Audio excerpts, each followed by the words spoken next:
রাই এবং অনির্বাণের মাঝে ভুল বোঝাবুঝি সৃষ্টি করার জন্য এবার মিথ্যাচার করা শুরু করে দিল কোয়েল। হ্যাঁ বন্ধুরা, ভিডিওতে লাইক দিয়ে দেখতে থাকুন। রাই বাপের বাড়ি থেকে ফেরা মাত্রই রাইয়ের রুমে গিয়ে কোয়েল বলতে থাকে যে রাই আসবো, একটা কথা বলার ছিল। তখন এই কথা বললাম মাত্র রাই বলতে থাকে যে এসেই তো পড়েছো, আগে তো তাও তুমি দরজায় দাঁড়িয়ে কোয়েল পারমিশন নেওয়াটা প্রয়োজন বলে মনে করতে, কিন্তু এখন তো দেখছি সেটাও করছো না। তখন কোয়েল বলতে থাকে যে কী আর করবো বলো তো, কাল রাতে তো আমি এখানে আসতেই চাইনি, কিন্তু অনির্বাণ আমাকে জোর করে ওর রুমে টেনে এনেছে। আর এটাও বলেছে যে কোয়েল তুমি এই বাড়িটাকে নিজের বাড়ি বলে মনে করবে, আর এই বাড়ির প্রত্যেকটা কর্নারে তোমার অধিকার আছে।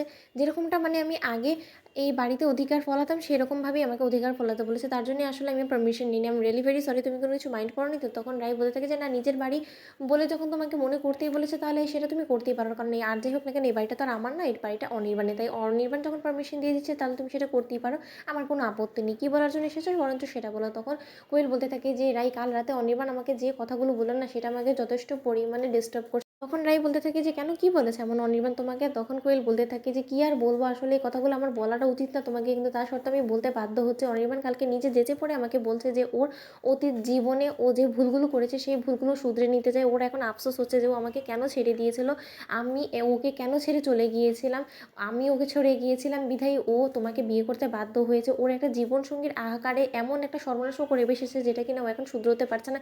এরকম কোনো কথাবার্তাগুলো শুনে না আমি আমার কানকে বিশ্বাস করাতে পারছিলাম না, কারণ আমি তো ভেবেছিলাম যে হয়তোবা তোমরা একটা আইডিয়াল কাপল, তোমাদের মধ্যে যথেষ্ট পরিমাণে ভালোবাসা আছে, আর তোমাদের ভালোবাসার মাঝখানে আমার মতন একটা মানুষের কোনো অস্তিত্বই থাকবে না। কিন্তু এখন তো দেখতে পাচ্ছি যে না, আমি সম্পূর্ণরূপে ভুল। তাই আমি তোমাকে বলছি যে রাই, তোমার এবং অনির্বাণের মাঝখানে কোনো দিনও যাতে কোনো থার্ড পার্সন না ঢুকতে পারে সেই ব্যবস্থাটা এবার তোমাকে করতে হবে। তোমাদের সম্পর্কটাকে আরও বেশি মজবুত করার জন্য তোমাকে একটু ওয়ার্ক করতে হবে রাই, কারণ তুমি তো খুব ভালো করে জানো যে অনির্বাণ খুব একটা নিজের ফিলিংসগুলো এক্সপ্রেস করতে পারে না। আমি অনির্বাণের দুর্বলতাগুলো যেমন বুঝি ঠিক সেইভাবে তোমাকে বুঝতে হবে, কারণ এখন তুমি অনির্বাণের বর্তমানে স্ত্রী। তখন রাই বলতে থাকে যে ও অনির্বাণ তোমাকে নিজে থেকেই বলেছে যে ও আমাকে বিয়ে করে যথেষ্ট পরিমাণ পস্তাচ্ছে, তাহলে যখন বলেই ফেলেছে তাহলে ও ভুলগুলোকে শুধরে দেওয়ার চেষ্টা করো না একবার কোয়েল তুমি। তখন কোয়েল বলতে থাকে যে কী আর বলবো, কাল রাতে অনির্বাণ অনেকটা কাছাকাছি চলে এসেছিলো আমার, আমি ওকে যেমন তেমন করে আটকিয়েছি, কিন্তু আমি কি করবো বলো তো, আমারও তো বিবেকে বাজছিল, কারণ তুমিও সেই সময় আমার ধারের কাছে ছিলে না। তারপরে তোমার অনুপস্থিতিতে যদি এমন কিছু অনাকাঙ্ক্ষিত ঘটনা আমাদের মাঝখানে ঘটে যায় যেটা হয়তো বা আমি কোনোদিনও তোমার কাছে ব্যাখ্যা করতে পারবো না, আর এরকমটা আগেও অনেকবার ঘটেছে, কিন্তু তা সত্ত্বেও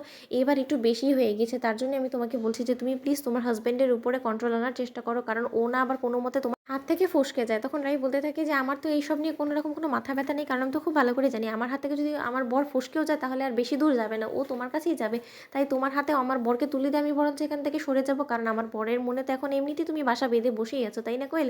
তখন কোয়েল বলতে থাকে যে না রাই, তুমি বুঝতে পারছো না এই জিনিসটা, অনির্বাণ আমাকে ভালোবাসে সেরকমটা নয়, অনির্বাণ আসলে আমার প্রতি একটু দুর্বল হয়ে পড়েছে। এই তো বন্ধু, ভিডিওটি ভালো লেগে থাকলে লাইক এবং শেয়ার, সাবস্ক্রাইব করতে ভুলো না।